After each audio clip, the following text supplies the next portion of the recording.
नमस्कार दोस्तों, मैं विकास कुमार बर्नवाल आप सभी का बर्नवाल ट्यूटोरियल्स नॉलेज विजडम में एक बार फिर से स्वागत करता हूं। आशा करता हूं कि आप सभी अच्छे होंगे, अपनी परीक्षा की तैयारी जमकर मेहनत के साथ कर रहे होंगे।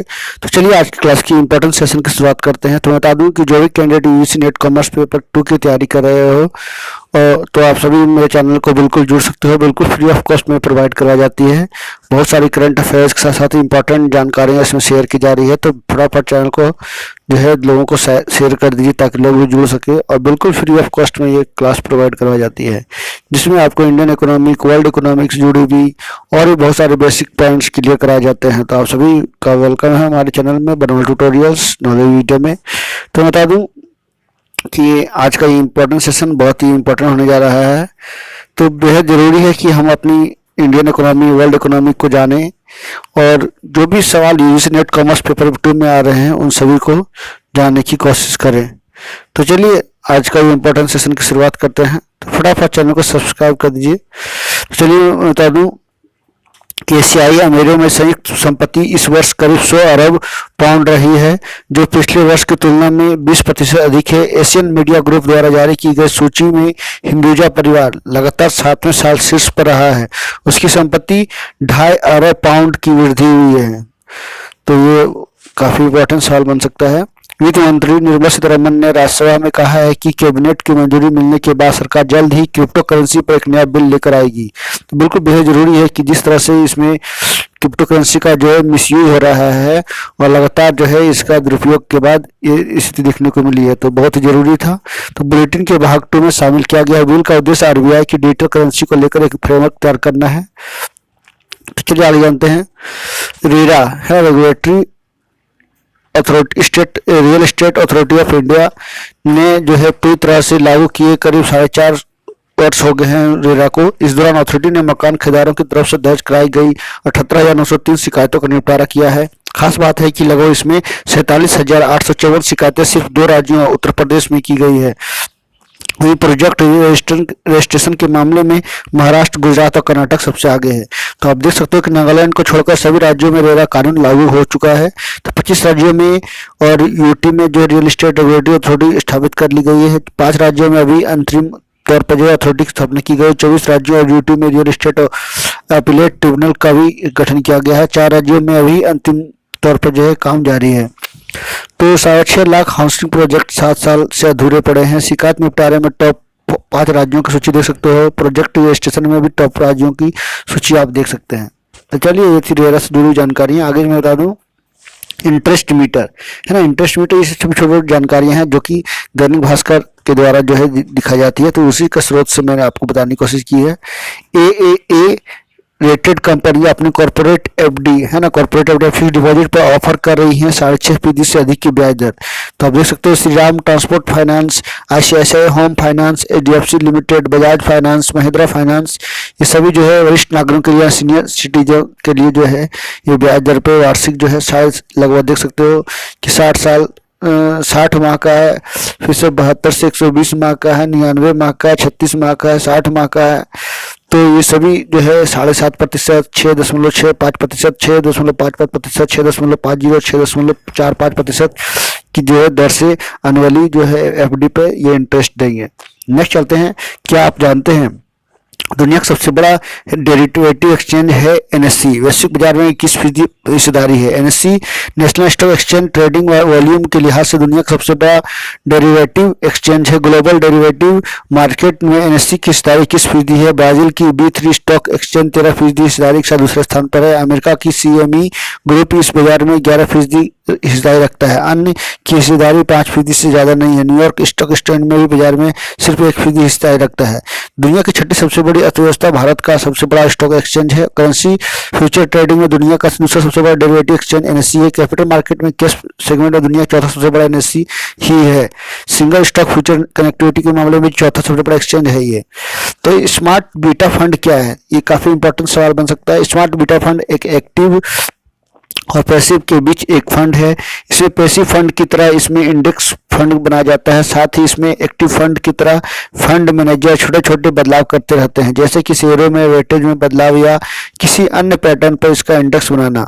तो देख सकते हैं देश में उपलब्ध प्रमुख स्मार्ट बीटा फंड है ना। बीटा फंड के निफ्टी 50 इक्वल वेट से समझते हैं स्मार्ट बीटा फंड को। तो इंडेक्स फंड निफ्टी निवेश करते वक्त इसमें 50 शेयरों में उसी अनुपात में पैसा लगाते हैं जितना उनका वेटेज होता है। निफ्टी में टॉप 10 कंपनियां कुल वेटेज लगभग 58.74 है, तो इंडेक्स फंड भी ऐसा करते हैं।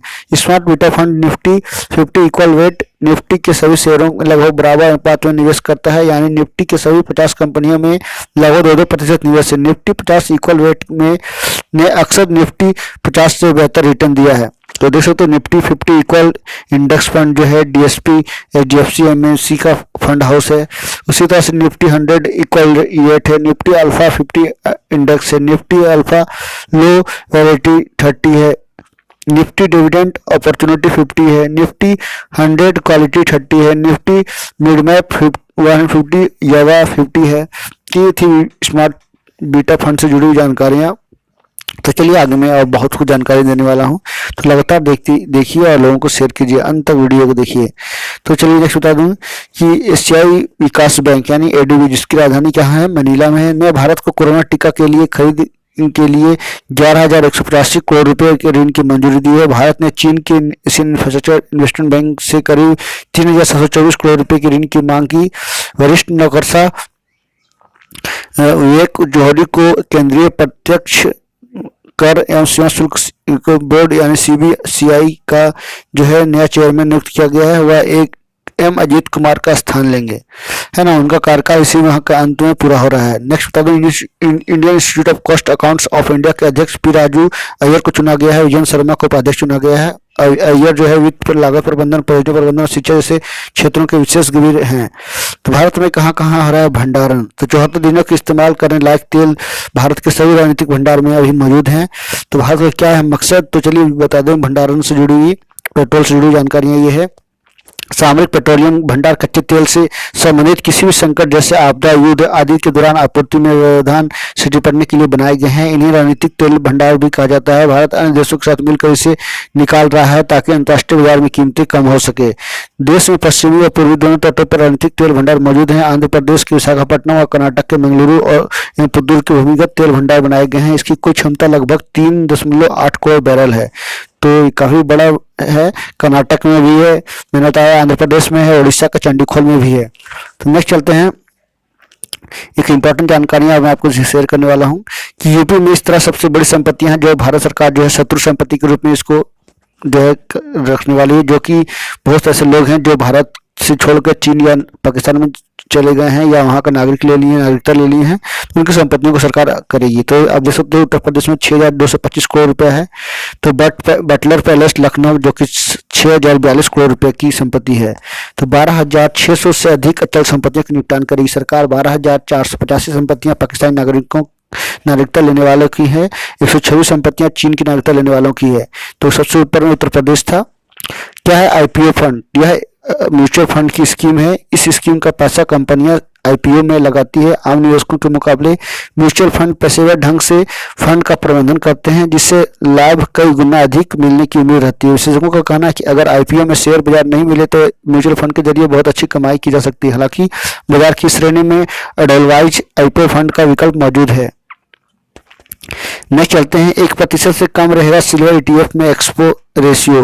तो ये सभी छोटी छोटी जानकारियां हैं। तो आप देख सकते हो निवेशकों के लिए क्या क्या अधिकार दिए गए हैं सेबी के द्वारा। तो मैं बता दूं, निवेशकों की जिम्मेदारी मैं बता दूं, निष्पक्ष और न्यायसंगत समाधान प्राप्त करे, समयबद्ध तरीके से सेबी शिकायत निवारण प्रणाली के दायरे में निवेशक शिकायतों का निवारण उम्मीद करेगी। सेबी से मान्यता प्राप्त और सेबी पंजीकृत मध्यस्थी नियमित संस्थान म्यूचुअल फंड से गुणवत्तापूर्ण सेवाएं प्राप्त कर सकते हैं। तो ये निवेशकों के अधिकार हैं। जिम्मेदारी की बात की जाए, केवल सेबी मान्यता प्राप्त पूंजी बाजार और संरचना संस्थानों और सेबी पंजीकृत मध्यस्थों नियमित संस्थानों के साथ सौदा करें ताकि आपको कोई तरह का धोखाधड़ी ना हो। किसी भी बदलाव के मामले में उनके संपर्क विवरण से पता, मोबाइल नंबर, ईमेल आईडी, नामांकन, केवाईसी विवरण अपडेट करें। सुनिश्चित करें कि संबंधित संस्थाओं द्वारा निर्धारित समय के भीतर शिकायतों का निपटान किया जाता है। तो सेबी ने जो है ये सुझाव दिए हैं कि आपके क्या अधिकार हैं और आपकी क्या जिम्मेदारी है। तो बहुत ही जरूरी था कि इस तरह से लोगों को मिलना, उनकी जवाबदेही को, उनके अधिकारों को। नेक्स्ट चलते हैं आगे। इंटरेस्ट मीटर एजुकेशन लोन सबसे कम सालाना यानी 6.50% ब्याज पर जो है एजुकेशन लोन ऑफर कर रहा है बैंक ऑफ बड़ौदा। मैंने उससे पहले सीनियर सिटीजन के बारे में बताया, ये अब एजुकेशन लोन की बात की जाए तो bank of Baroda, union bank, central bank, bank of India, SBI सभी जो है आप देख सकते हो कि प्रति लाख EMI में जो है प्रोसेसिंग फीस के साथ जो है दे रहे हैं 0 से लेकर 10,000 तक, 0 से लेकर ऊपर तक। तो देख सकते हो सबसे ज़्यादा जो है बैंक ऑफ बड़ौदा प्रोवाइड करवा रही है। 6.50 से 9.85% जो है प्रतिशत पे जो है एजुकेशन लोन मिलने जा रहा है। तो जो भी कैंडिडेट को एजुकेशन लोन लेना है तो आप bank of Baroda, union bank, central bank का जो है जो भी व्यवस्था दी जा रही है या जो भी उनको प्रोवाइड करवाया जा रहा है उसका आप लाभ ले सकते हो। तो ये कुछ इंपॉर्टेंट जानकारियां जो कि मैं आपको देने की कोशिश कर रहा हूँ। इससे छोटी छोटी जानकारियां जो है लोगों को बचत का एक संभावना बन सकती है, तो बहुत ज़रूरी है कि आप सभी जानें इस तरह का जानकारियों को। तो एजुकेशन लोन से जुड़ा हुआ था, उससे पहले मैंने आपको इंटरेस्ट मीटर में सीनियर सिटीजन के बारे में बताया था। तो चलिए आगे मैं आपको बता दूं, क्या आप जानते हैं 1919 से 1979 तक हिंदुजा ग्रुप का मुख्यालय ईरान में था। भारत में सिर्फ 20% बिजनेस, तो 7.45 लाख करोड़ रुपए की आमदनी हुई है हिंदुजा ग्रुप को 2020-21 में। 38 देशों में ग्रुप के दफ्तर हैं और 100 से ज़्यादा देशों में इसका बिजनेस फैला है। 1.5 लाख से ज़्यादा कर्मचारी हैं, 11 सेक्टरों में फैली। अशोक लेलैंड जैसी ग्रुप कंपनियों में 20% हिंदुजा ग्रुप का बिजनेस भारत में, 80% कारोबार विदेश में है। चेयरमैन श्रीचंद हिंदुजा की गंभीर बीमारी की भी संपत्ति के बंटवारे को लेकर परिवार में झगड़े के चलते सुर्खी में आया। हिंदुजा ग्रुप का मुख्यालय 1979 तक ईरान में था। इसके बाद हिंदुजा ग्रुप ने मुख्यालय लंदन में शिफ्ट किया। हिंदुजा ग्रुप की स्थापना पाकिस्तान के सिंध प्रांत में के शिकारपुर जिले के जन्म में परमानंद दीपचंद हिंदुजा ने 1914 में की थी। ग्रुप ने 1991 में ईरान के जरिए अंतर्राष्ट्रीय बाजार में कदम रखा था। आज की तारीख में वह दुनिया के सबसे बड़े डाइवर्सिफाइड ग्रुप में शुमार है। तो ये कुछ चर्चित मामले थे जो कि आप लोगों को जानने थे। ये छोटी छोटी कॉमन जानकारियां रखनी जरूरी है, क्या पता इससे सवाल आ सकते हैं। क्लेम फॉर्म भर कर वापस पा सकते हैं पैसे। तो इसी क्या है मामला, बता दूं कि विदेश मंत्री निर्मला सीतारमण ने राज्यसभा में बताया था कि सार्वजनिक और सरकारी दोनों बैंक यानी प्राइवेट और गवर्नमेंट सेक्टर पर बैंकों में 9 करोड़ निष्क्रिय खातों में लगभग कितनी राशि है, 26,697 करोड़ रुपए है, यानी लगभग 27 करोड़ के आसपास है।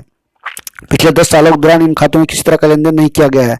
तो आप किस तरह से इसको पैसे को वापस ले सकते हो यदि लेन देन नहीं किया, यदि गलती छूट गया है या आपको डर है कि सरकार आपको टैक्स लेगी। तो इस तरह का RBI ने कहा है कि प्रत्येक बैंक की अपनी वेबसाइट पर अनक्लेम्ड रकम का ब्यौरा देना होता है। अगर इसमें किसी ग्राहक की रकम है तो उसे अपने बैंकों की वेबसाइट पर जाकर यह जानकारी जुटानी होती है। वह निष्क्रिय खातों की जानकारी जुटाने के लिए नाम और जन्मतिथि, पैन नंबर, पासपोर्ट नंबर अथवा टेलीविजन नंबर के जरिए, टेलीफोन नंबर के जरिए यह सूचना हासिल कर सकता है। उसके बाद वह बैंक की संबंधित शाखा में जाकर क्लेम फॉर्म भरता है और KYC समेत संबंधित दस्तावेज जमा करता है। तो बैंक यह सूचित कर लेता है कि दावेदार असली है और वह भुगतान जारी कर देता है। खाताधारक की मृत्यु या उत्तराधिकारी द्वारा दावा की जाने के मामले में खाताधारक का मृत्यु प्रमाण पत्र, अन्य दस्तावेज जमा करने पड़ते हैं। लंबित राशि के भुगतान के साथ खाता फिर चालू किया जाता है। बैंक निष्क्रिय होने पर ब्याज मिलता रहता है। तो ये थी काफी इंपॉर्टेंट जानकारियां आज का सेशन में। आई होप आज लोगों को आपको बहुत कुछ जानकारी मिली होगी। So thank you very much for watching, stay healthy and be happy. तो इस तरह की जानकारियों के लिए विशेष रूप से मेरे चैनल को ज्वाइन कर सकते हो, फटाफट लाइक कर सकते हो, शेयर कर सकते हो ताकि लोग भी जुड़ सके। तो thank you very much for watching. तो मैं बता दूं कि UGC नेट की एग्जाम चल रही है और सबसे इंपॉर्टेंट इन्फॉर्मेशन कि अगले साल जो है UGC जो है PhD करने के लिए UGC जो है नेट पास क्वालिफाई करना जरूरी कर दिया है, जिसमें क्या जरूरी मामला